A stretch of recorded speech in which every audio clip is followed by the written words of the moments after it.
Sessiz bir mecra, şimdi hayat sen giderken. Soğuktan da soğuk dondu yüreğim, durdu yaşam.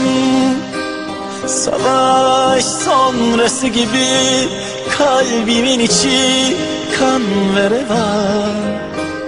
Büyür gitgide inan, yokluğun azap yeryüzünde. Günahlarımla boyanmış bir hayat var kalan geriye. Gözyaşlarıyla yazılmış her satır sözlerimde. Direniyorum acılarına yine dünya, yalanmış aşklarında. İnadına yaşıyorum ama sorma, kıyamet ortasında. Direniyorum acılarına yine dünya, yalanmış aşklarında. İnadına yaşıyorum ama sorma, kıyamet ortasında.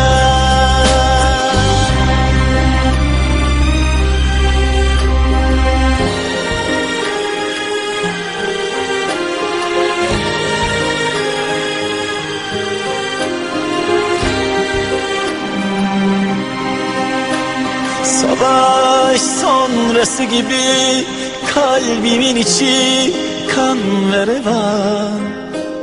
Büyür gitgide inan, yokluğun azap yeryüzünde. Günahlarımla boyanmış bir hayat var kalan geriye. Gözyaşlarıyla yazılmış her satır sözlerimde.